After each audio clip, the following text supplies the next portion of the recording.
We go. This is HBR News number 453. Trevor Bauer exonerated. Soft guy era begins. Title IX trouble, where we discuss the news of the week and give it the Badger treatment.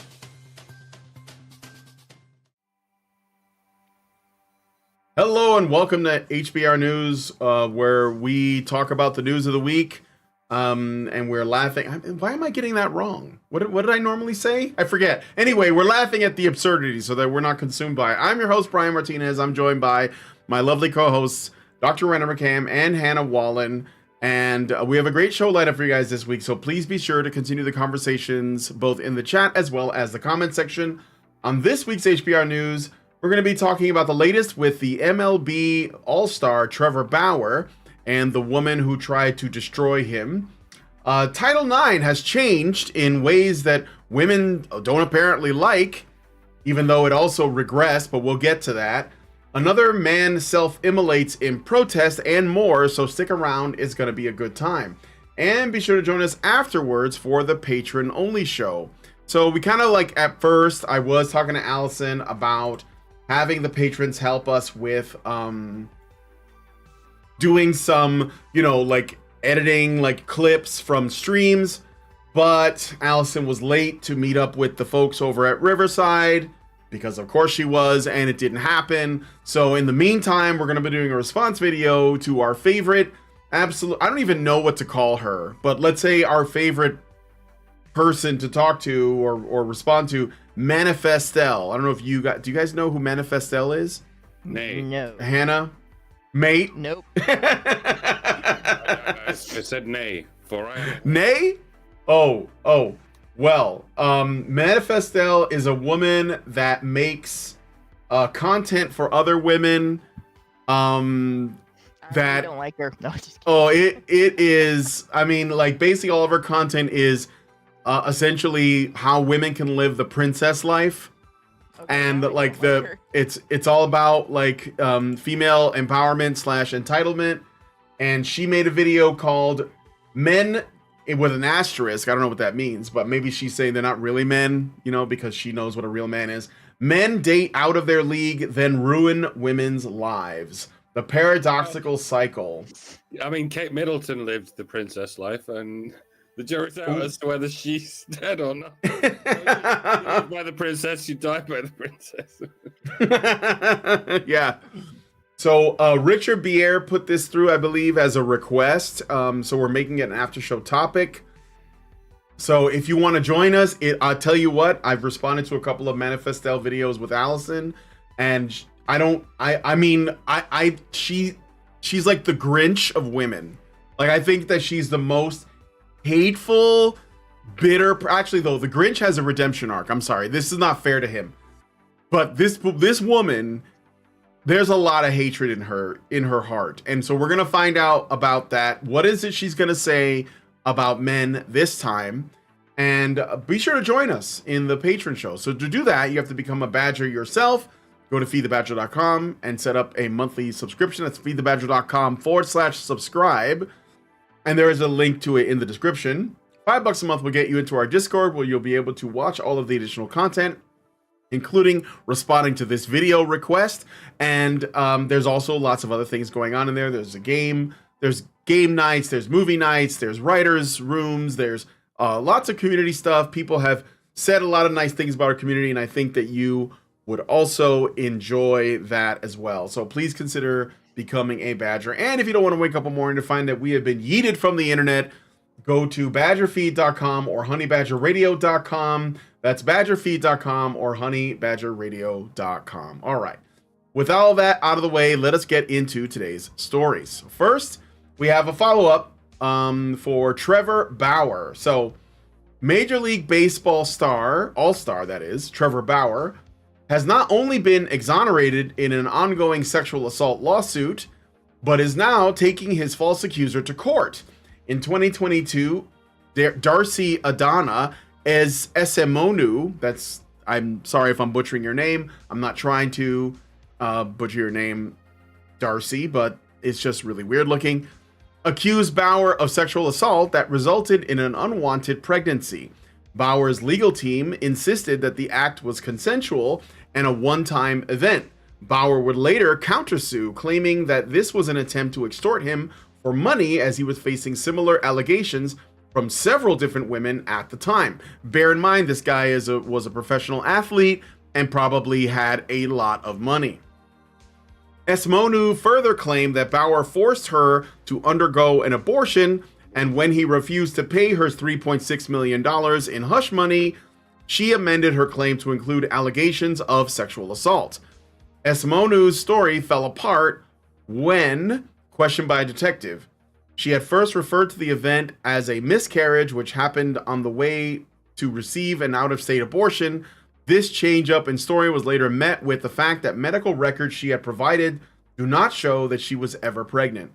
As of March 19th, Esmonu has been indicted on the Superior Court of Arizona in Maricopa County, which finds that, quote, she knowingly did obtain a benefit from Trevor Anthony Bauer by means of fraudulent pretenses, representation, promises, or material omissions, end quote. Aside from anything else, how exactly does a man force a woman to get an abortion? I mean, other than some kind of unspeakable act with a coat hanger, or perhaps slipping an RU-486 bill into her pumpkin spice latte or whatever. If we're talking the traditional route of an abortion clinic, again, barring the possibility of walking her in there with a gun to her head, which I think is also somewhat frowned upon to some degree, what was she even claiming amounted to force in such a medical context? Could he not allow her to work or travel without an abortion? Could he ban her from even going into a McDonald's without an abortion passport? That sort of thing. I think you'll get what I'm doing there. I know it's just one of the vertices in this story. I just want to know how the lawyers even dealt with that. I get how a woman could enter the lawyer's office with that claim. I just don't get how that claim made it out the other side of the lawyer's office, and in what form. Do lawyers really think they can present a case along the lines of a man forced a woman to get an abortion and actually have a case that will stand up to any scrutiny? Is it because there's any precedent for it? Has there been any number of cases where it actually worked? Because you'd think that would have wider implications, such as the ones I've alluded to earlier in this rant. If anything a man can do in such a situation counts as force, then consider that when a woman elects to have an abortion, she is forcing the unaliving of a man's baby. Oh, and also let us consider, I don't know, the baby. I realize a man has next to zero rights regarding his own children, even when they're long since born, but you know, the baby also has its own life. And if we're extending legal logic to the point at which an abortion is somehow entirely the fault of a man by force, can we not extend it to the point where a baby is a life form before 9 months? Anytime before 9 months? Depending on quite where the Overton window is at this point. We're currently teetering on the edge of being allowed to kill them even postnatally, as long as the woman demands it. And I suppose that doesn't count as force either. It's simply a medical decision made between a woman and her doctor and the rich celebrities who need dead baby parts for their exfoliating face cream. Best not think about it. And yeah, when a woman claims to be the victim of one kind of force and waits until that claim is debunked before she thinks to mention a different kind of force, that's something of a red flag. He forced me to have an abortion. Oh, what? That's not a thing. Okay, well, he forced me to eat my greens. He forced me to look both ways before crossing the street. No, he forced me to believe in God, forced me to revere divine intervention, forced me to change Coke to Pepsi, forced me to find my fucking car keys. Anything? No. All right, then he raped me. You what? Yeah. You didn't. I just want to. You didn't think to mention that earlier. Well, no, there's this whole Roe v. Wade thing, which was expedient at the time, and I couldn't help but notice how many judges are a bunch of dyed-in-the-wool manginas who will do anything to boost whatever the current cause du jour is at the time. So I figured that was my best option. But times change. It's now all about Stormy Daniels and E.G. and Carroll, so I thought I'd go with rape instead. You weren't expecting me to tell the truth, were you? I thought you were lawyers. Come on, man. Do your job. I'm doing this bit for the sake of satire, obviously, but you have to wonder what kinds of conversations actually take place between these opportunistic hobags and their sworn to secrecy lawyers. You have to wonder if... I know lawyers have a bad reputation when it comes to ethics, but some of them must go home in the evening thinking, what have we done? What are we still doing? I mean, I want to simp for women as much as the next man, but good God, y'all. I didn't expect this much goddamn gratuity. There isn't enough booze in the world to make me forget what we're doing here. Oh, well, it's another pint of baby blood for me. I feel better already. I just want to say before Hannah jumps in, Rumble died. I don't know why. I was connected to it. I saw some people commenting right at the beginning, and then it went 404. But I don't know what it is. It's not me. It's running fine. Everything else is working. So there seems to be an issue on Rumble's end, and I apologize. Hopefully you guys on Rumble will either come over to our Twitch, go to Twitter, or come to YouTube just today. I know. I get it. We'll figure this out. But it's not me. All right, Hannah, go ahead. Oh, yeah, women can get away with it, making allegations of force over the littlest things now, right? Once upon a time, you used to have to actually use physical violence or overpowering or threat of physical violence, like a compelling threat where the individual knows that, yeah, you're actually going to do that to them if they resist. Right? And that was the standard, and feminists got mad about that, and then basically insisted that society was demanding that women resist at the risk of their lives or be told that the crime didn't happen. And I don't know, maybe sometime in our history, when women weren't terrible wimps, that was a standard. And then women got wimpier, and that standard died, right? But then they went from, well, we shouldn't have to risk our lives to defend ourselves against violence, and then be told that the crime didn't happen because we complied out of fear. All right, that was the first change. Then along comes, oh, we shouldn't actually have to say no in order to accuse somebody of forcing us against our will. If they didn't receive our consent, that's enough, right? If they proceeded to do something that we were actively engaged in doing with them and didn't get yes, then gosh, we were forced. It was violent. We're terrified. And then all of a sudden now it's, well, even if I said yes, if my inner self was saying no, even if you got enthusiastic consent and no force was used and no intimidation was engaged in or nothing, but inside I wasn't really enthusiastic, it's still force. You still forced me. You could still go to jail. Because women are now such wimps that they cannot actually be expected to say what they're thinking or what they're feeling when there is zero threat of violence, and the guy would actually stop if they just didn't say yes. They don't even have to say no. They just have to not say yes, to not take an action, to be passive. So women can actively engage in something that they want to do for themselves and then blame you for it. So it's no surprise that this woman would accuse him of forcing her to have an abortion. She expected to be believed. it wouldn't matter if there was any force involved. It wouldn't matter if there was any truth to what she said.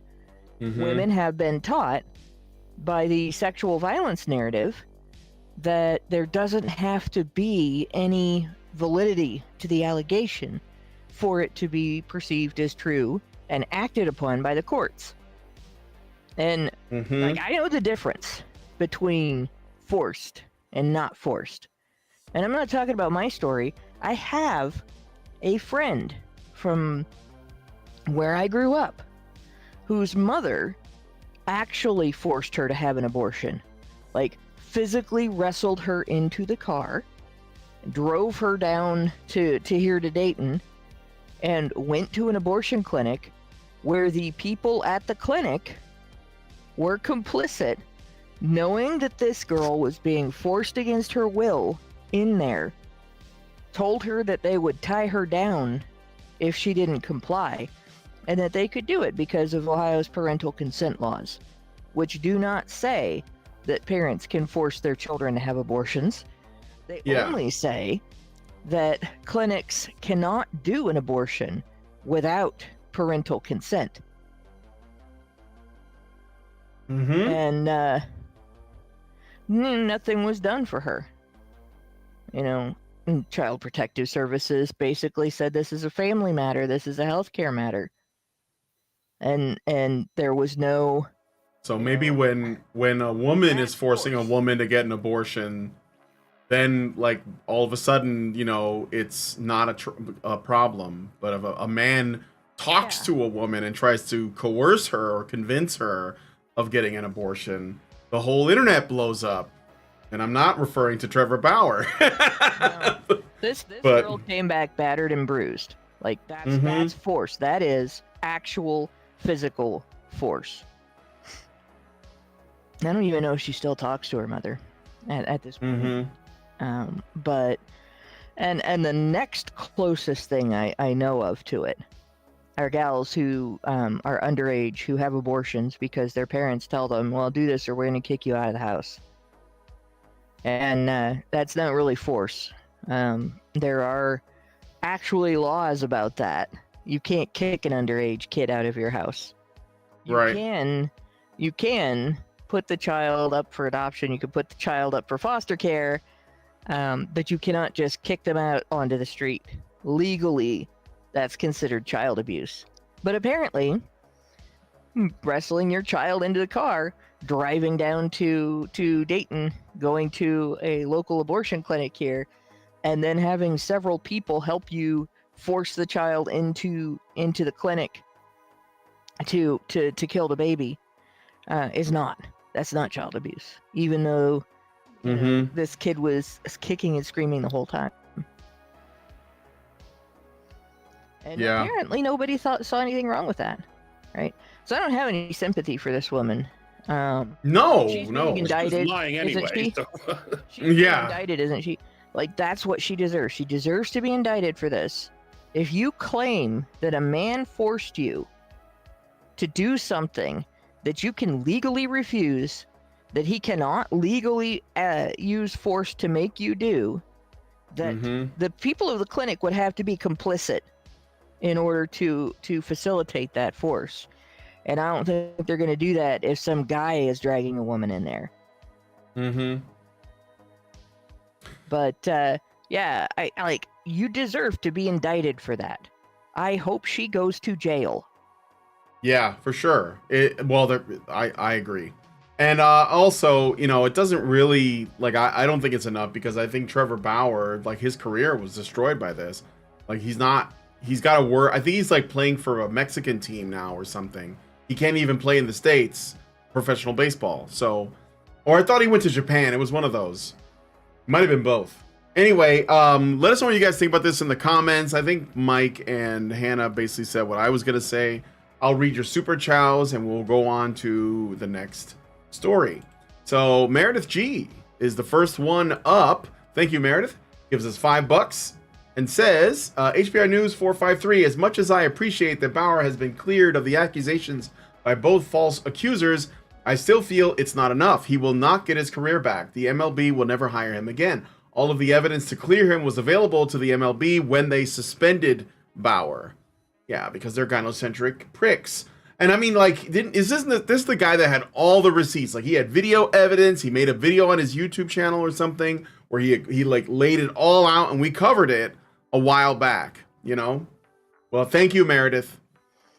All right, Richard BR gives us $5 and says, unrelated news items. The Chad of the "Are We Dating the Same Guy" lawsuit had his claim denied/dismissed by the court. 2, there was a young man in Humble, Texas, had a grand jury refusing to indict him for him allegedly shooting a store clerk who pursued him off the store property over the theft of a bag of chips. My guess is bureaucratic reasons. Same reasoning applies to the woman losing her Planet Fitness membership because she took pictures in a locker room, which was the greater offense. Thank you for that. And then Richard Bier gives us $5 and says, have you seen the ad that Gavin Newsom is running in Alabama, making claims that the state will be arresting women who attempt to cross the state line to seek an abortion? Yeah, I mean, like, you want to look, if you want to convince women to vote, like, for your party, make them feel like the other party is gonna, like, attack them. It's amazing how effective this is. You know, Lauren Chen put out a tweet. I want to read it because I think this is great. Okay, this sums it up. Lauren Chen said in this tweet or post on X, liberal women will literally get punched in the face by random criminals in leftist cities and still never dream of voting anything but Democrat, while conservative women will get told to get back in the kitchen by some anon on Twitter and never vote Republican again. I hate it here. And this is literally what happened. Like, I know I'm getting like on a sidetrack here, but I saw this. There were people on Twitter joking about repealing the 19th or like memeing about it or talking about it. And the women got so angry that they were basically like, we're going to vote for Joe Biden in 2024 just to spite you. And I said, I reposted the one, it showed like a graphic or an image or something. And I said, so you would literally vote to destroy this country because you're angry. And you think you should have the right to vote.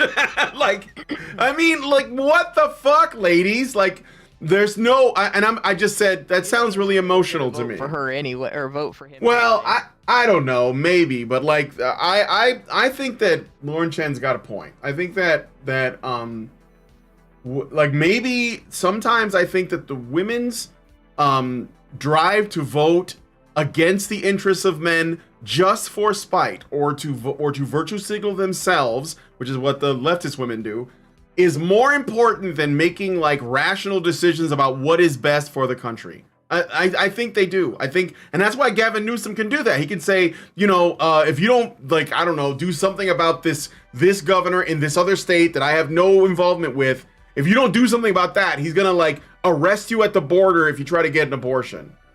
You know, it's insane, and it works. It works. That's the truth of it is, it works. This makes the case for why voting or politics in general should be held along the same lines as jury duty. As it's been in the news recently because of the 96 jurors in the Trump case being whittled down to 12 to the ones who aren't going to be biased. They ask a few questions and find out how vindictive they're going to be in this case. And it sort of makes sense that you should do that along the lines of voting. Like, you should be asked a questionnaire as to what your political leanings are, and if it's, I'm just going to do this in order to ruin the lives of people I don't like, then you shouldn't get to vote. But that's obviously, there's problems with that because that all needs to be overseen by invigilators of some sort who can also be biased. So there's all kinds of layers of problems over that. It's just the whole system is fucked. You just need a king, bro. We might be getting to that point. Absolute monarch. I mean, you could get a dickhead for a king, but you could get a benevolent king. If you're just leaving it to people who are only interested in getting votes for whatever reason, including spite, then you're going to get nothing but evil kings in the form of evil machines made of made of evil parts of evil humans. Of lizard people that drink baby's blood, but To be continued. yeah. Truth be told, it's bad either way. It doesn't matter whether it's a president or king or a whole set of people, a 3 executive panel, board of executives that's answerable to, 2 other committees of other executives. Like, it doesn't matter.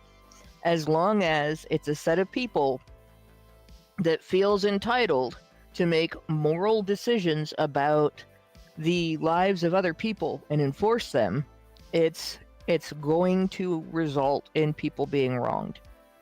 There's no redeeming the use of government to make these types of decisions. And well, I've said before, that situation I described before with the forced abortion, the actual forced abortion. We have all kinds of systems in place right now, today, and back then, this was many years ago, that have been there for decades, that are supposed to be protecting children. They're supposed to be protecting anybody underage from this type of abuse. And they didn't work. None of the systems worked. Medical personnel have been obligated to report signs of potential abuse for decades. Nobody did, right? Child Protective Services didn't care. The police said it was a family matter. The kid didn't have anybody in government to help her. Yeah. So it wouldn't have made a difference. Like, you could have a dictator. You could have the strictest government in existence. If you don't get rid of gynocentrism, if it's still going to cater to women, and particularly to the women who claim to speak for all women and make moral decisions on behalf of all women, then it's going to result in situations like that. There is no good government. Yeah. All right, well, let us know what you guys think about this one in the comments. I did get one more super chow at the last second from Richard Bier, and he says for $5. So my boyfriend said something about my weight gain, so to spite him, I ate an entire pizza. Yeah, I mean, I don't know, man. It's like we're living through a gigantic woman moment. That's where I'm settling right now. And Lindsay is the one who said it first, and I was just like, okay. So, don't take it out on me, take it out on her. Anyway, let us know what you guys think about this one in the comments. We got to move on to the next story. Let's talk about Title IX, because this one is being talked about in all the wrong ways, in my opinion. So the Biden administration has finalized a significant overhaul of Title IX. In their claim was that they were aiming to reverse Trump-era policies that were criticized for favoring the rights of those accused of sexual assault on school campuses. Yes, this might surprise you, because what everyone else is talking about with regards to Title IX is how it's like essentially, protecting trans women in women's sports. And that is the big deal, even though I think that this, like what Trump did to Title IX, or what he tried to do, was probably like as significant or more significant, because the instances will be higher. But whatever, under the new rules, colleges will use a lower standard to find someone guilty of sexual misconduct and respond more swiftly to all types of sex-based discrimination, not just sexual harassment. Controversial requirements for live hearings, including potentially traumatic cross-examinations, will be eliminated. This is according to them. So no cross-examinations, essentially, is what that means. The regulations also expand protections for LGBTQ students and staff, as well as pregnant students. Pregnant students? Okay. Despite delays and frustrations over the pace of change, the administration views the reforms as the most comprehensive since Title IX was enacted. While praised by opponents of the Trump-era rules, the Biden administration faces pressure to ensure swift implementation by colleges. The issue of transgender students participating in school sports remains politically charged, with the administration's plans for related regulations still unclear. Yeah, like you said, I didn't even hear about all that sexual assault stuff you were talking about. I heard about the Title IX overhaul, but even in the so-called alternative media, the only detail anyone was talking about was the transgender students in sports thing. That was the only conversation, exactly. And it was all from a fucking turf perspective, with the emphasis on the F in turf. Even those who are ostensibly not aligned with feminism were all screaming, "What? From the rafters? Women are being erased." Why? Because the privileges once granted to women, and only women when it comes to sports, are now being extended to men who have agreed to have their male identities erased. There's no incentive for women to have their female identities erased. It's very much men being erased, or at least male identities being erased. For all the long, slow marching feminism has done through the institutions, insisting all the while that men have all the rights and all the privileges and women have none, it's never occurred to them that women should be more like men. Behaviorally, let alone literally, as far as literally can be called literally. It doesn't even apply to what people figuratively call, quote unquote, being a real man. Namely, what is it? Taking responsibility, looking out for others as a protector and a provider, and being accountable for your own agency as you do so, leading by example and not just by top-down fiat. Should women do any of that? Should they consider doing any of that? Of course not. Heaven fucking forfend that we should expect women to live up to the standards we expect from other adults, namely men. No, young bucky. We're going to work it from the other angle. Men should follow women's example and be given anything they demand, as and when they want it, as and when they feel like it, but only if they identify as women and they officially denounce their masculinity. It's like the toilet thing. Yeah, once upon a time in America, blacks and whites had to use different toilets. Yeah. Imagine if instead of simply desegregating the toilets altogether, instead the rule was that black people can only use the white toilets if they identify as white people. Like if they wore whiteface and dressed as a stereotypical. And was like, "Hey there, buddy. Watch it there, son. You have to talk like that. You have to do the Eddie Murphy impression, right?" Yeah, 23 skidoo. It would be absurd. It would be fucking ludicrous. It would make no sense through any lens other than the blatant attempt to erase black identity from the public conscience in the event that we can't just erase the biological distinction itself. But that's what's going on with regard to the sexual distinction. Men who will sacrifice their identity as men can get all the privileges of not being men. This might upset some women who remain unconvinced by all of this, but it's a small price to pay for the sake of at least telling ourselves that we've successfully erased male identity from the public discourse. Meanwhile, men who still don't mind being men who are ready and willing to admit that they are men, can still be discriminated against right up the arse and out the mouth in one swift motion, as is reflected in these rollbacks on sexual assault accusations.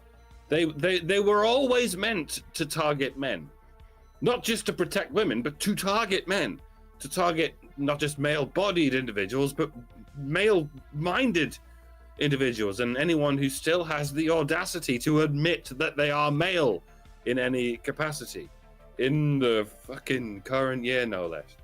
And to hear all this bullshit about this is an attack on women This is an erasure of women from people who really ought to know better is disappointing, to say the least. Yes, I understand that you think you're appealing to optics. Yeah, if you want to get shit done, if you want to emotionally manipulate people into doing what you want, then yeah, the easiest way is to pander to women and their potential victimization. But all you're doing is pushing on the same open door as the people you're supposed to be criticizing. You're just yelling, "You should be helping women. You're not helping women." And the nut jobs you're yelling at will just go, "We are helping women. This is all we do. You're the ones not helping women. You hate women. No, you hate women. No, you. Like, my dudes, my brothers and sisters in Christ, this is a pissing contest. I understand you want to win. One of you wants to piss out the window on the left, and the other wants to piss out the window on the right, and you both think you're doing what's best for society. But seriously, you might consider that it's in everyone's best interest if you just piss in the toilet as quickly and efficiently as possible, wipe the excess piss from your vagina, and then leave the toilet in an orderly single file and consider addressing an issue that concerns something other than vaginas. Can you do that for me? No, I wasn't expecting this many bathroom references. This is why women can't do that. And Oh my gosh. this is why I smoke, by the way, so I can't smell all the fishy piss. Ew. We did a series when Trump's Title IX regulations took effect, and I've said this before. First thing, Title IX, you need to know about Title IX is that it was outdated by the time it was enacted. Universities were already correcting the thing because of the market, basically. They were already correcting the thing that the government purported to need to make them correct. Yeah. So there was no need for Title IX ever. It was never valid. It was never. It wasn't that there was never a problem. It was that it was never a problem that wasn't going to solve itself without government interference. All right. So that's the first thing. The second thing is Title IX has never been used to benefit people. Right? It hasn't been used to benefit women. It has only ever been used to punish men. And by that I mean Title IX, as soon as its administration discovered that they didn't need to force colleges to let women in, just that the administration decided they needed to force colleges to equalize the participation in sports so that women had as many sports opportunities as men. And colleges did this at first by just making those opportunities available. And the administration decided that because you can't necessarily get the result that they were trying to get, which was an equal number of men's sports and women's sports naturally, because there are not an equal number of men and women who are interested in being athletic. There are many more men interested in being athletic than women. That they would set up a quota system. Well, you have to get women to participate in sports. This resulted in men's sports, particularly men's Olympic gymnastics and wrestling, being attacked, and football, which didn't go anywhere because football makes money for universities. And I'm talking for the people overseas, not talking about soccer. Soccer is actually a huge money sinkhole, or at least it has been traditionally. It is. I'm talking about American football. Yeah. But in any case, because women lacked participation, even when they had equal opportunity, male athletes were punished by having their opportunities taken away. Similarly, funding was taken away from male students to ensure an increase in female students. And the result has been an imbalance in the number of students at universities based on sex throughout the history of Title IX. So we have this history. Title IX has never been used to benefit anybody. It has always been used to punish male students and to limit male students, right? And yeah, now they're getting women involved in tackle football, which is a really dumb idea, by the way, because modern women do not have thick bones. They have thin bones because they do not have a history growing up of the types of nutrition that boys prefer. They do not have the history of mechanical loading that boys put their bodies through, and they don't have the genetic history that boys have, where successful mating for women relied on being big and strong in any way. It didn't. So you have women that are fine-boned and compared to men, and when you end up at the bottom of a dog pile and you are fine-boned, you get broken bones. That's just the way it works, right? So it's really dumb to have girls playing football with boys over the age of, say, 13, when they really start changing to the degree that the boys are significantly bigger and heavier than the girls, and they move faster too. And we all know that force equals mass times acceleration, so it makes a difference. But now we have this issue of the sexual assault thing, and that again really was just this administration for Title IX trying to justify their own existence, because they had pretty much decimated men's sports. They couldn't really do anything else with regard to monitoring that and enforcing policy, and they were getting flack for the way they were enforcing it anyway. So they get into this, in the 80s, they start getting into this area of sexual misconduct, and they make it a one-way thing. And the whole time, it has been about giving women, the power to kick men out of school because they're mad. It hasn't been about protecting anybody from sexual misconduct, and it hasn't been about protecting campuses from sexual misconduct. It doesn't have to be true. The allegation doesn't have to be true for the individual to get punished and kicked out, right? So along comes the Trump era, and Trump enacts reforms. Why? Because there were 600 lawsuits. Title IX had resulted in 600 lawsuits at that time from students whose due process rights were violated by these government-mandated tribunals. And they were winning.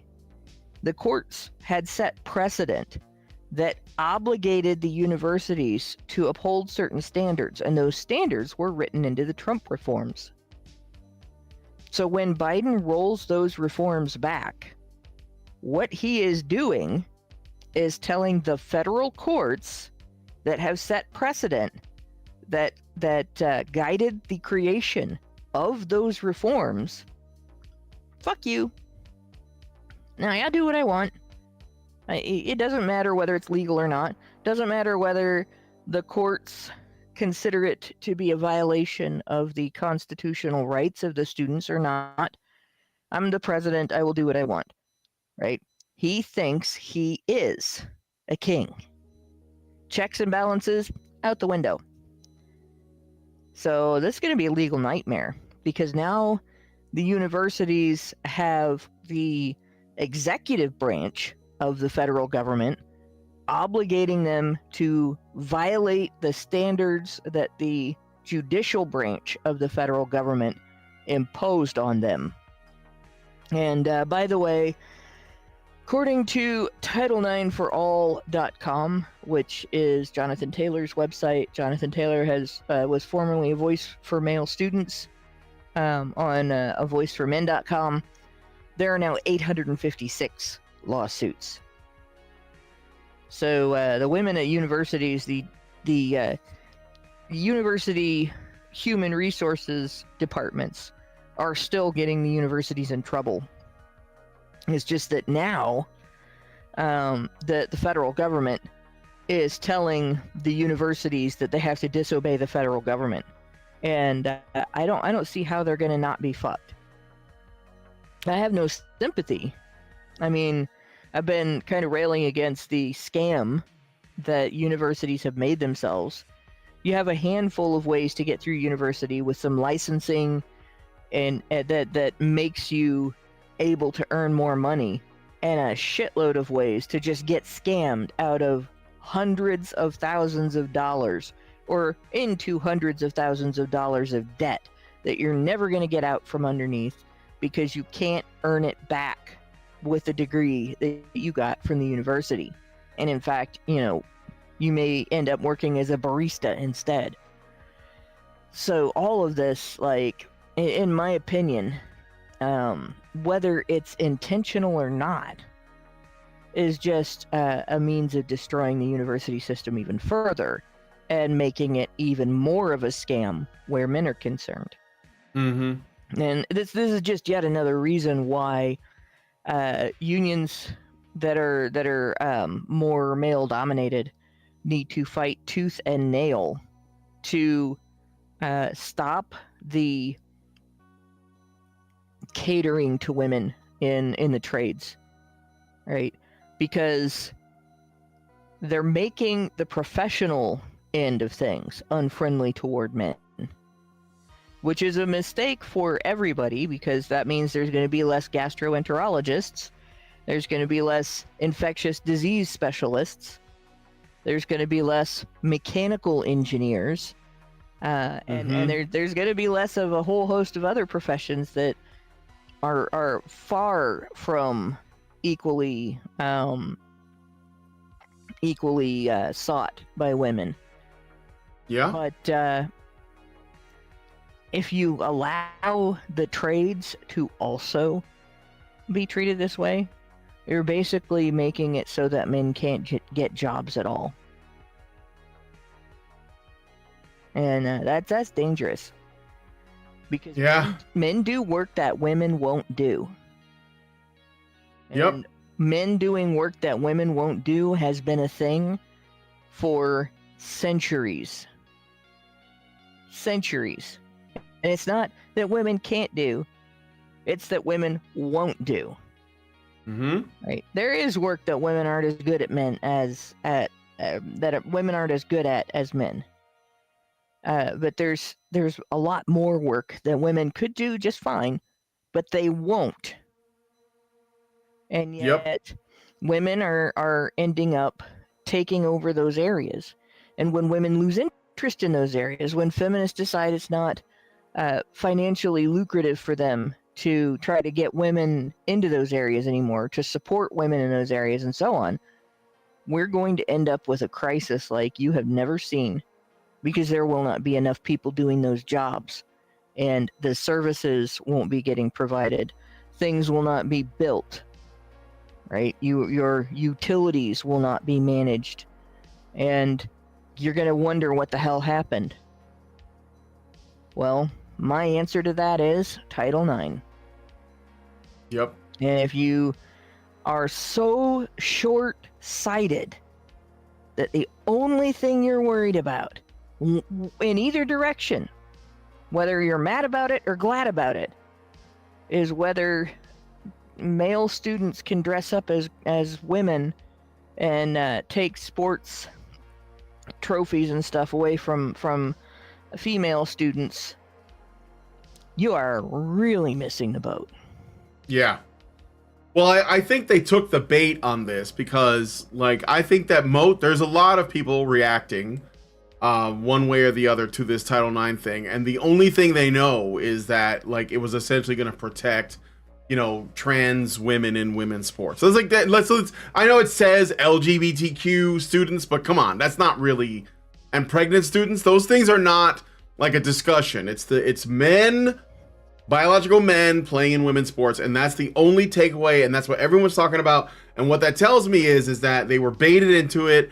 They're now discussing it, and they didn't look at what the full what Title IX is actually defined as, and the other changes that are going to be affecting men in universities. And I think that's just a matter of them people not doing due diligence. There's like a hot topic right now. It's like women, men and women's sports. That's got to be the thing we go after. And they're wearing blinders and they're just going after that. So, if you know somebody that's talking about this issue, make sure that they understand that the Title IX thing, the real issue to me is that it is essentially opening up the field for more allegations. What is it? Like, they're going to lower the standards of guilt, which undermines the courts and the right to a fair trial. They're going to respond more swiftly to sex-based discrimination, a really broad term that we know is only going to apply to women. It's not going to apply to men. And on top of that, like, it couldn't, even though because of the LGBTQ thing, not just sexual harassment. And they're going to have requirements for live hearings, which potentially removes cross examinations. They will eliminate cross examinations. So that means that if a female student accuses a man of something, he can't face his accuser. If she thinks because it's saying that if it's traumatic, she shouldn't have to do it. But that means that if she decides it's traumatic, we just last story is Trevor Bauer. Like, literally that. This is why I put these two together so you can see the contrast. So anyway, that's the thing about Title IX. I mean, I don't know what else to say. It's a mess. So let's look at the super chows, and we're going to move on to the next story. Richard Pierre gives us $5 and says the new standard of investigation will be to determine whether or not the accused weighs more than a duck. Yes. And then he gives us another $5 and says, does anyone miss dealing with Big Red yet? Thank you for that. Yeah, Big Red was a boon. If anything, Big Red was a boon. Because it was like she is the face of feminism. Still the face of feminism. Changed, to be honest, they're still yelling the same thing. Patriarchy. We don't hate. Yeah. We just hate patriarchy. They're still doing the same shit. Yeah, I know, and it works. It still makes them billions of dollars. It still works. There might be something to it. Albert Nader Retro gives us $2 Canadian in a super chat and says feminism is modern day lead aqueducts. Thank you for that. I think that's it. So built by women. Yeah. So we're gonna move on to the next story. Let us know what you guys think about this one in the comments. All right, here we go. This one's a little rough. So last week, a Florida man in New York set himself on fire in an apparent act of protest using the backdrop of former President Donald Trump's trial as the setting. I didn't realize it was a Florida man. Good Lord. Yeah, I know. The man, later identified as Maxwell Azzarello, walked to Collect Pond Park and began taking flyers out of his backpack and spreading them around. Once they were dispersed, he produced a canister of accelerant from his backpack, covered himself in it, and then lit himself on fire. Police, as well as locals, attempted to extinguish the man with coats and fire extinguishers, but Azello was only fully put out when firefighters arrived on the scene. He was immediately taken to a local hospital where he later died due to his injuries. Naturally, after such an extreme event, people wanted to know the reasoning behind Azzarello's actions, and for them, he left plenty behind. Azzarello was spotted earlier outside the Manhattan courthouse holding up a protest sign that said, "Trump is with Biden, and then they're about to fascist coup us," end quote. His flyers, as well as his online Substack, were riddled with conspiracy theories about everything ranging from COVID to cryptocurrency to Bill Clinton. He boils down his main theory as the start of his Substack, stating, quote, "This extreme act of protest is to draw attention to an urgent and important discovery. We are victims of a totalitarian con, and our own government, along with many of their allies, is about to hit us with an apocalyptic fascist world coup," end quote. According to him, the choice of venue was not done for political reasons, but because President Trump's current trial had a large media presence.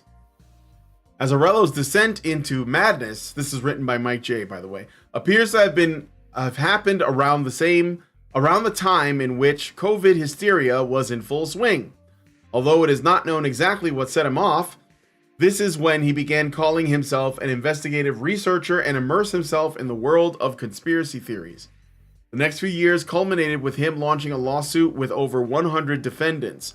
Some of the more notable ones included Bill Clinton, a Texas billionaire, Sir Richard Branson, Mark Cuban, the entire country of Saudi Arabia, and Ross Perot, who at the time of filing had been dead for 4 years.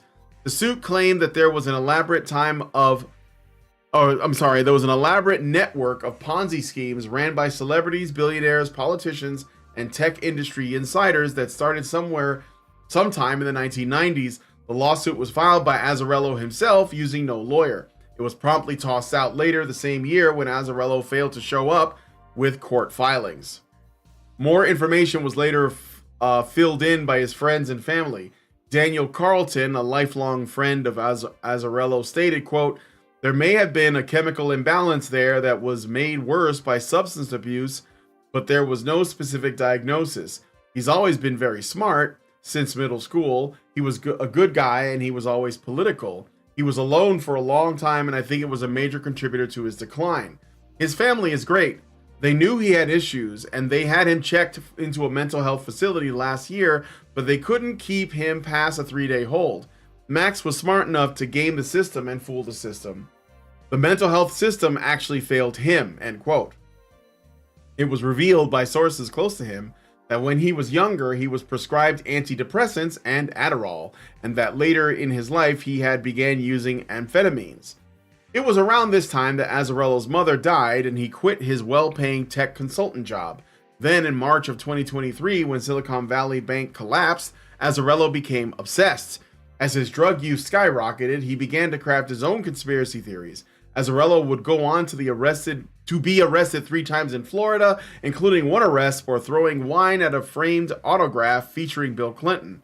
Azzarello was also publicly posted on social media, showing his admiration for Aaron Bushnell, a man who self-immolated outside of the Israeli embassy in Washington, D.C. earlier this year, which we covered on this show. Yeah, we did.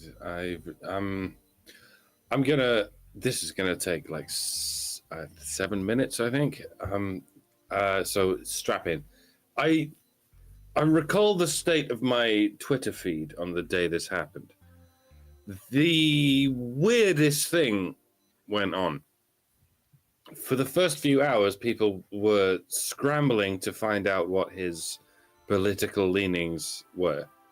And in the meantime, they were just sort of speculating. Is he a Trump supporter? Is he another Palestine supporter? Maybe it's an Israel supporter this time.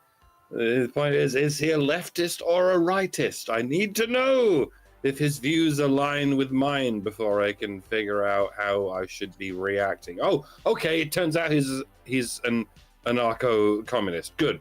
Brilliant. Okay, he's a twat. What a twat. Hey, everyone, get a load of this twat. That's just what I saw on my own Twitter feed. I'm not following any lefties, let alone anarcho-communists, but I would assume those folks went through the same period of Schrodinger's catharsis, being in a moral superposition of reactivity before the box could be opened. The lefties too were keeping their fingers crossed and hoping he was a Trump supporter so that they could call him a twat. And in the end, they did anyway, because he turned out to be a whole different kind of conspiracy theorist who believed that Trump and Biden are on the same side. A very bizarre thing to espouse, especially outside the courthouse in which Biden's cronies are politically persecuting Trump. So yeah, it seems everyone has landed squarely on the conclusion that this guy is a twat, a pathetic loser at whom we should all laugh. And I was sat here the whole time contemplating the only thing about this man that has been identified since the very beginning, that he is a man.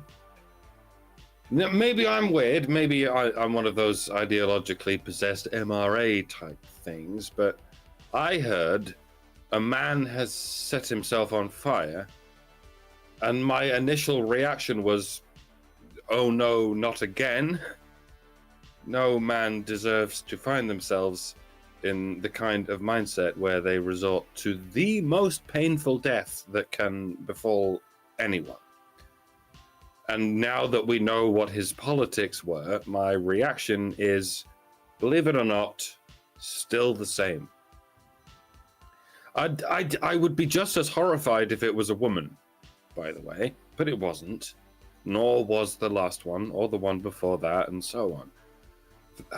For all the embellished stories we hear about women being burned at the stakes during witch hunts in the Dark Ages, it seems they are not inclined to volunteer for such a treatment. So far, it's only men who seem to think they deserve such a treatment, so much so that they will inflict it upon themselves, which, if anything, is even more horrifying. It's everything that's horrific about witch burning, plus on top of that, a mental health crisis that amounts to men pointing the finger at themselves and calling themselves witches. And I really didn't want to give this guy any attention, because it's much like the school shooter thing. Desperate people will commit acts of extreme violence and destruction, very often for the explicit sake of posthumous fame. They don't want to live anymore, but they do want to be remembered after they die. And sure enough, they get their wish, because people rush in and clamber to grant that wish by making them the most famous person in the world, if only for 15 minutes. And just like with school shooters, this is likely to encourage copycat killers, or in this case, copycat suiciders. You have to wonder if this guy is just a copycat of the last guy. He's like, fuck it, 15 minutes will do. I'd rather be a footnote in history than nothing at all. So I understand why the general reaction is to mock this guy, to call him a twat and a loser who died for nothing. I get it. It discourages any copycats who think they're going to go down in history as a noble, self-sacrificial martyr. And we're like, nah, fuck you. We're just going to laugh at you for a day and then forget about you. But, like I said, very often that's good enough. People who are that screwed up would rather achieve temporary herostratic fame than no fame at all. If we really want to discourage copycats, we need to not talk about this shit whatsoever. But yeah, I don't see how that's possible. In this information age, we have eyes on every street corner, constantly scanning the world for something interesting to talk about. We all feed on tragedy. It's like blood to a vampire, vicariously. I live while the whole world dies. Much better you than I, as the song goes. The real question, the core of the problem as I see it, is why men have such desolate disregard for their own lives in the first place. It's a question that might be begged by the observation that women aren't doing this. Not now in the West, not in Vietnam in the 60s, not apparently ever. Why not? Maybe it's because people, by and large, actually give a shit whether women live or die. Go ahead and see what happens if and when a woman self-immolates in a public space. For those first few hours of news cycle uncertainty, do you think people will experience that same Schrodinger's catharsis? I don't think so. I think they'll just decry the tragedy of a woman's painful death. And they wouldn't call her a twat. They'd call her a victim. And they wouldn't laugh at her, even if she turned out to have political beliefs that don't align with our own. You know, for years we've been talking about the escalating issue of suicide and the issue of disproportionate male suicide.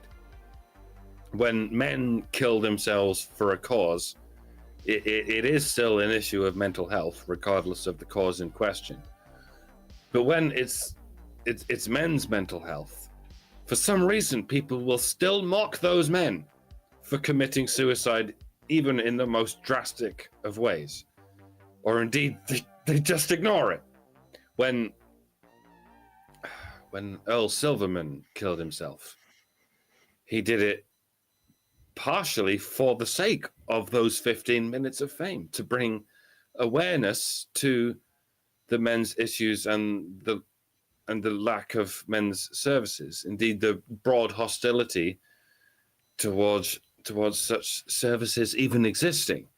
And no one gave a shit except a scattered handful of MRAs and manosphere adjacent internet commentators, and even some of them could only muster a reaction along the lines of, fuck Earl Silverman, he's not a victim, he's just a sad twat who didn't get what he wanted. It's now 11 years later, almost exactly. And we're now at the point where it's not enough for men to simply hang themselves in their garage. Men hang themselves all the time, and no one gives a shit. And so they've started burning themselves to death and dying in screaming agony.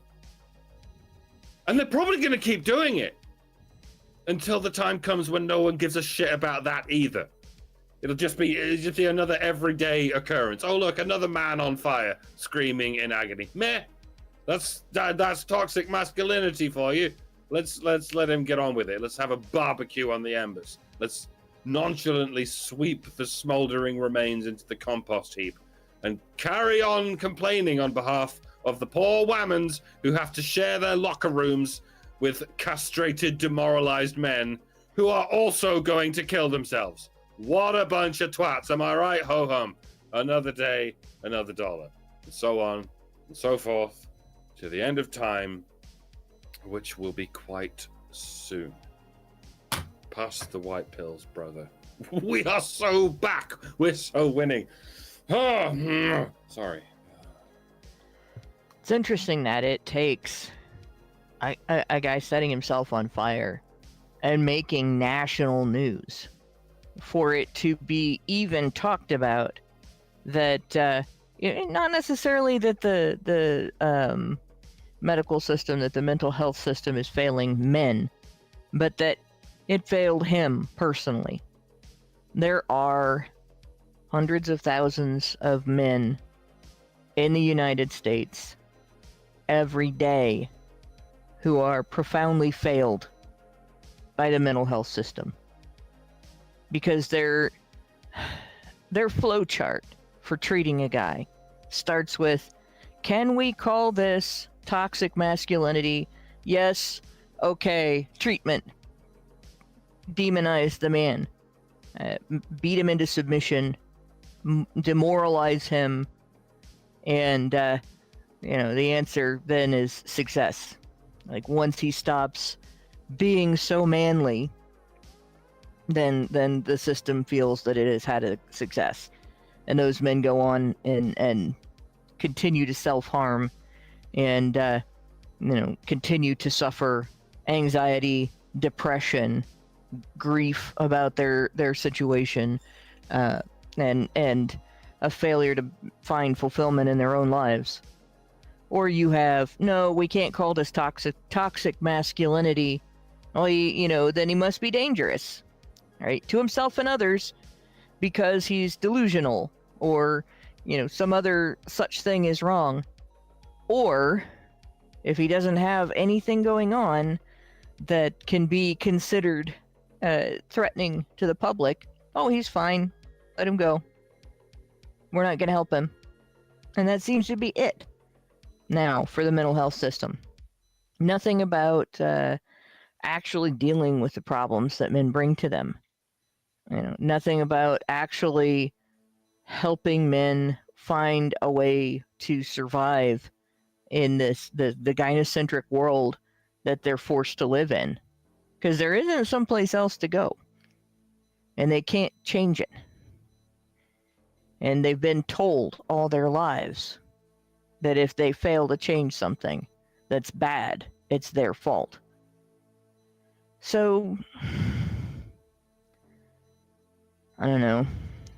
Just bouncing off of what Mike said, this is a symptom of an issue that we're never going to solve unless we start viewing men as human beings and stop designating toxicity as belonging to their gender, and start actually looking at the causes of their mental health problems, and stop trying to treat everything by just throwing mood-altering drugs at it. I mean, the same system that that labels reliance on mood-altering drugs as a means of feeling human, a mental health crisis in and of itself, right? Addiction, also uses mood-altering drugs to treat conditions that are situational, conditions that are maybe not related to the moods that those drugs are designed to treat, or conditions that are not alleviated, other conditions that are not alleviated by those drugs.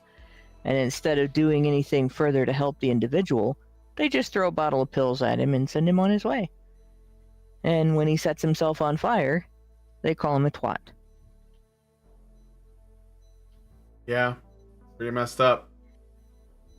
Well, let us know what you guys think about this one in the comments. I think Mike and Hannah basically said everything I was going to say, so I won't repeat myself or repeat them through me. I will not be the cipher through which you just watch that bit again, okay? All right, super chows, and then we got the last story. So I got one from Richard Bier, who gives us $5 and says, what else was in his briefcase? Perhaps there was some information that could have led to the arrest of HRC. After all, we all know what happens when people who happen to possess such information.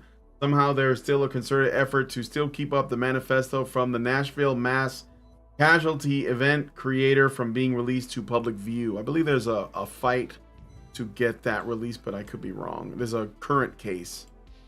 But thank you for that. And then I got two super chats. One from Albert Nada Retro, who gives us $5 Canadian and says, in simple doc, it's because the media exploits female victims while ignoring male victims. By the way, a short time ago, the View panel said we're useless. We mean like men or MRAs? Who's we? Yeah. Well, the View panel, I don't really give a shit. Yeah, I know. They're speaking of useless, right? And then Albert Nada Retro gives us $2 Canadian and says Barbara Walters would turn in her grave over that. All right. Thank you guys for the super chows and super chats. And now we're going to move on to the next story. Let us know what you guys think about this one in the comments. Oh, and I just wanted to say one other thing too, is that we are doing a monthly fundraiser. Any help that you guys could supply would be appreciated. Go to feedthebadger.com/support so that we can keep on bringing you this content. I mean, I've been doing it for 10 years. I might as well just do 10 more, you know? I mean, whatever. But yeah, thank you so much for keeping this thing going. So, all right, last story. So, have you guys, Hannah, Mike, have you guys heard of this thing called soft guy era? The soft guy era? Not until today. Did you look into it at all? No. All right. So, but I didn't know about it until today. All right. It's kind of funny. I like to end on something a little bit lighter, especially after that last story. So the soft guy era is a term coined by certain online influencers, particularly on platforms like TikTok, to describe a perceived shift in male behavior and desires. According to this trend, a man in his soft guy era seeks a woman who will care for him in extravagant or exaggerated ways. However, the concept is seen as reactionary and dishonest by women on TikTok, driven by misogyny and profit. So I'll show you guys. Course. Of course it is. Let me show you guys some examples of the soft guy era TikTok videos. So there's this thing. It was like women on TikTok, basically having all kinds of insane demands on men. Okay, and because of course they do, which is kind of related to the after show topic, which is Manifestel. And so, Jojo, go to your bed. Go to your bed. Here's some examples of the soft guy era. So if you didn't know, me and my brother Goody started the soft guy era a few weeks ago, and it's going viral. We have been wreaking havoc on the internet, and so have the rest of y'all. We love the support. Keep dropping y'all videos. Let's keep making them mad. So now we're going into detail on what this is. The idea. Men in their soft guy era want to find high-value women who can take care of them in ridiculous ways. Yes, we do. They want us to have money. I want my woman to have money as well. It's only right. Drizzle, drizzle. The soft guy era is a response to the soft girl era of 2023. It mocks videos in which women demand ridiculous things from men. The drizzle drizzle trend finds its roots in the sprinkle sprinkle phrase, popularized by Letitia Padua. Also, So, just like a short like summary of this. This is male. This Manosphere Highlights Daily is like the YouTube channel that covered Somebody this. Explain how drizzle drizzle. Is it something to do with trickle down politics, or is that? I don't know. I'm not sure. I'll read. Let me finish the write up, and then people in the comments do know drizzle drizzle. So the trend emerged as a response to the soft girl era, which gained popularity amongst young black women in 2023. The soft girl trend focused on self-care and living a life free from struggle, which for some women included seeking traditional gender roles where the man provides financially and the woman maintains the home. Although the truth is that there were extremely over-the-top expectations and entitlements coming from these women on TikTok. So they were literally saying, you know, like, I want this, you know, you got to have this much money, blah, blah, blah. And what the men did was they just satirized it. Like, you know, in the world of online misogyny for profit, this is according to Lifehacker, the soft girl trend, it was seen as an affront to men despite perpetuating patriarchal ideas that often align with online male influencers. The soft guy era emerged as backlash, with influencers using it to generate engagement, sell merchandise, and promote their online presence. While content under the soft girl era hashtag often includes romantic and peaceful themes, content under the soft guy era hashtag tends to be unfunny comedy videos made by individuals portraying themselves as wealthy alpha males rejecting supermodels. However, this portrayal is often seen as transparent and insincere, appealing primarily to younger audiences. Literally just taking the piss out of these people. Okay. Right. So, but the idea of soft people of any kind can never take off as long as there are difficult physical jobs that need to be done. Like plumbing, like electrical maintenance, like environmental maintenance, like transport, like farming, like trash collecting, like working in the fucking sewer. And it's going to be a while before we have robots that can do all that. There are some alarmingly intelligent robots out there, but the kryptonite of any robot is water. A single drop of water can fuck up any robot, and there is rather a lot of it on this planet. So in the meantime, there are billions of jobs that need to be performed by people who are willing to get their hands dirty and they need to break their backs for 12 hours a day. And the vast majority of those people are men. That's not going to change as long as self-important narcissism is being actively encouraged in women in ever-increasing magnitudes. We live in an age in which women are being given executive jobs and middle management jobs just because they're women. DEI and so on and so forth. They're even being given the important tasks of assembling the working parts of aeroplanes and indeed flying them, qualifications being a mere afterthought. So maybe we could envision a future in which women have all the high-paying jobs, but the low-functioning jobs are given to their husbands. relegated as they are to dogs' bodies, but it's not going to work. Why? Because women, for the most part, are highly averse to committing to long-term relationships with men who earn less than them. Again, because women are continually having their narcissism not just encouraged, but pandered to. This idea of the career-orientated woman is a delusional fantasy. It doesn't make them happy. It doesn't make men particularly happy either to live in that dynamic. But history shows that men are far more ready and willing to sacrifice their happiness for the sake of their loved ones.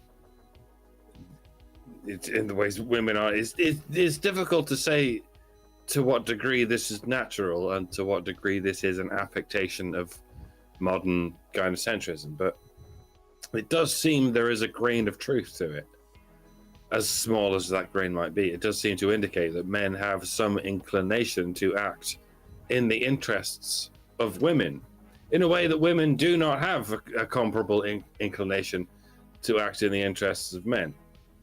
The moral of the story is women don't need to be encouraged to be soft. It appears to be in their nature. And men don't need to be encouraged to be hard. It's in their nature.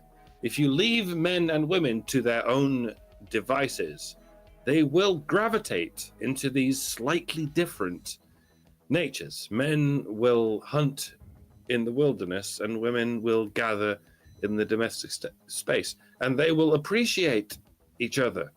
To quote Alan Watts, you cannot have the firm without the yielding. It's like you cannot have the light without the darkness. You cannot have the yin without the yang. Everyone should be encouraged to be strong and compassionate. That's a no-brainer, and it's ungendered. It's something children need to learn, boys and girls alike, from their own otherwise selfish perspectives. But at the same time, you can't pretend that males and females respond to exactly the same stimulus across the board. They don't. It's not even a case of should. It's a case of is. It's not a case of ought, but is. Unfortunately, we're surrounded by a ruthless cult of gynocentric maniacs that insists that we can indeed get an ought from an is. You know, the religious and the non-religious really need to come together on this, because this is an issue that transcends religion, the basic obvious nature of reality, of human biological reality. Men and women are different. Sorry, sue me, fucking shoot me if you must. So it sounds like this trend is actually like the original trend, not the men's response to it.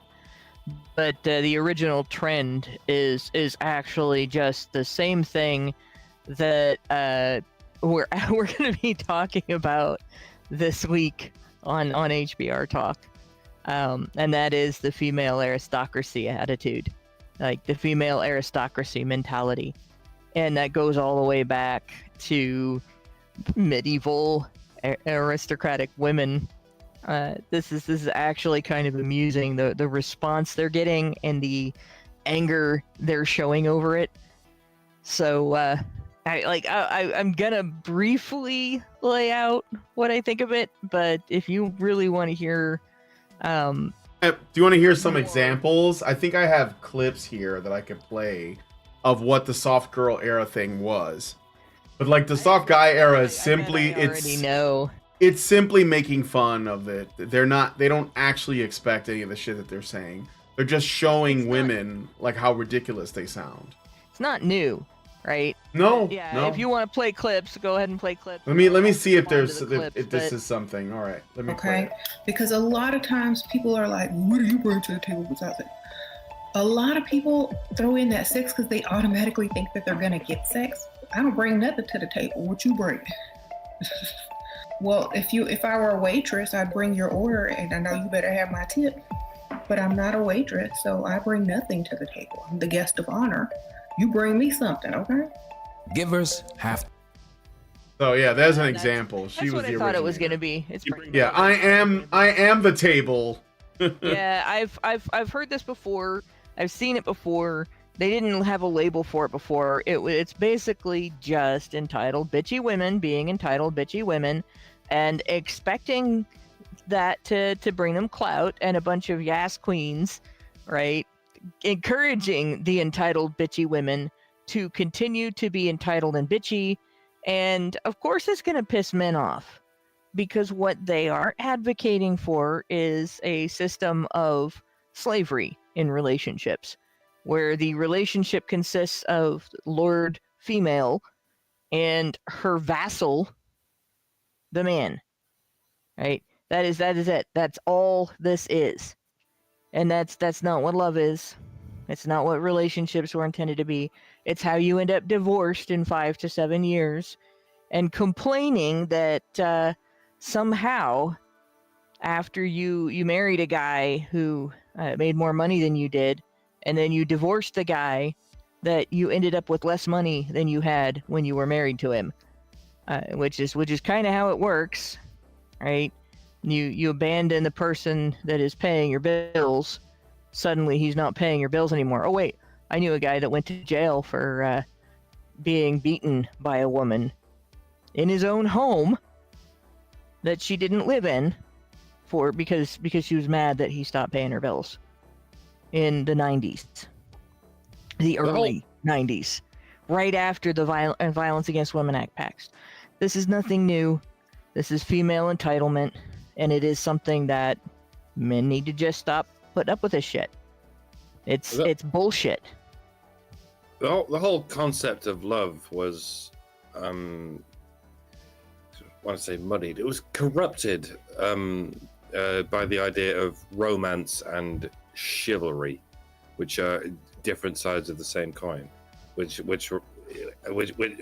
as I said in an earlier video, were just contemporary interpretations of the idea that women are better than men, that love should be conducted around the whole idea that women are better than men. The Greeks had a good way of dividing it. The Greeks ancient Greeks had 3 different words for what we in the modern age call love. They had eros, philia, and agape.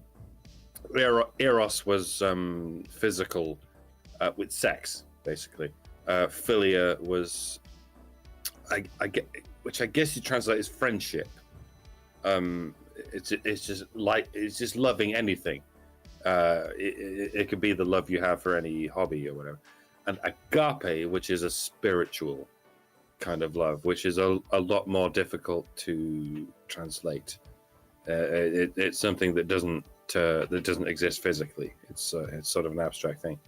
And I think it was always important to have those concepts delineated, because nowadays we call all of it love. Like you just have to say I love you, and that's supposed to encompass everything. Whereas yeah, there really are 3 different things. There's sex and friendship and spiritual connection, and you shouldn't just have to say I love you as though that means all 3 things. If you really want to be in a meaningful relationship, it needs to involve all 3 things, and you need to be able to establish all 3 things, and it certainly shouldn't be encompassed by some chivalric code where all it means is I kneel before you, my darling. It's all very difficult to translate now that it's been filtered through like 3 different languages. Oh, the sad thing is, the sad thing is that we've had centuries now of love being treated like it means women demand things and men give them. And I don't know if these women know how to love. And there's a large contingent of women that don't know how to love. They know how to seek love from other people. They know how to want to be loved, but they don't know how to give love, how to have love for another individual and how to act on it. They don't get invested in their partner's welfare. They don't have a sense of companionship. You know, they don't maybe even have a full-on sexual desire for their partner.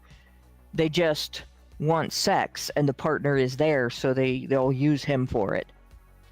And the result ends up being, I bring nothing to the table, and I expect you to bring everything because I am the table.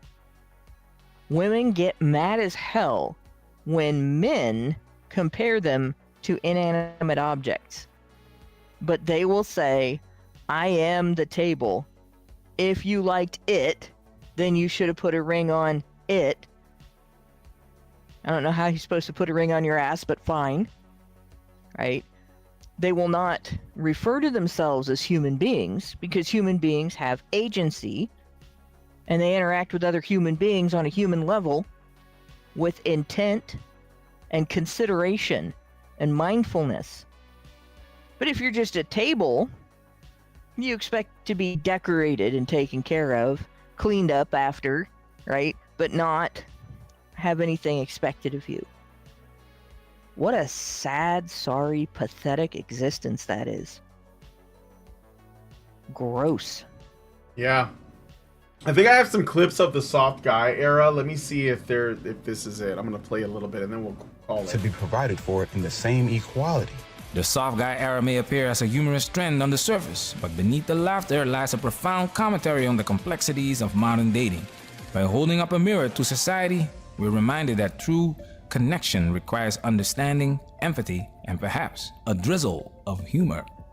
Drizzle means I already bought these $100,000 geodes, so I know I'm good. I need you to drizzle to step up to show me you're equal.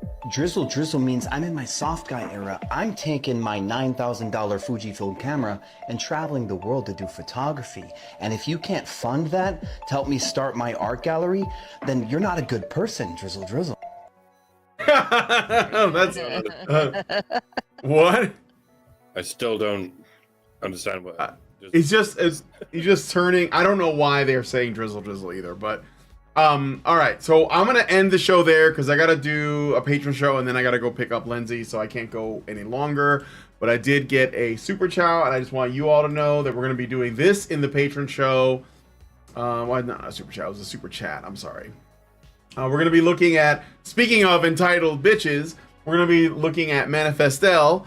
In the patron show, and her video entitled Men Date Out of Their League and Then Ruin Women's Lives, The Paradoxical Cycle. This, I mean, like, how popular is this? She's 171,000 subs. Way bigger than us. Okay? So, we're going to be looking at that in the patron show. But I got a super chat from Zeranx who says, agape or agape? I don't know which one. Agape would be selfless love, if I'm not mistaken. Basically wanting the best for the other. It's basically cultivated and stronger than eros or philia. It requires that certain theory of mind that can only come from a love between one human mind and another human mind. And hence it doesn't apply to sex or right, or even the enjoyment of a worldly thing. So yeah, that makes sense. Yeah. And then he gives another $2 super chat, and says, they say drizzle because of BF of sprinkle. So the woman who started says sprinkle, like, I don't know, like fairy dust, and then like her entitlement, and so drizzle is like, I don't know, is it like pre-cum? Like, I don't is it a little bit of pee at the end of your pee? Or like, what is that? Like, I don't know. I'm guessing the sprinkle thing is about, money. Think of it as, women, how women always make that stupid fish face when they're getting their picture taken and shit. All right. And how you feed fish. You sprinkle fish flakes over the water. So these women are making their fish face over that man's money and demanding that he feed them his wealth the same way that you would feed fish in a fish tank. And you can just picture the way that fish in a fish tank eat their fish flakes. And that's basically, women are promising to hoover up those money flakes, and these guys are making fun of it. And so their answer to that is drizzle. Yeah, fair enough. All right, well, thank you for that, Zeranx. All right, now we're going to head into the patron show. So thank you guys for joining us. Again, if you want to be a part of that, go to feedthebadger.com/subscribe and start a monthly subscription. Hopefully we'll see you all there. So without further ado, if you guys like this video, please smash like, subscribe if you're not already subscribed, hit the bell for notifications, leave us a comment, let us know what you guys think about what we discussed on the show today. And please, please, please share this video because sharing is caring. Thank you all so much for coming on today's episode of HBR News, and we will see you next Tuesday. Word. Are machines, dude. Okay, they are literal machines. They are talking point machines. They are impossible to fucking deal with, especially if you have like a couple dudes who have good memory on top of that too. Holy shit, you're fucked.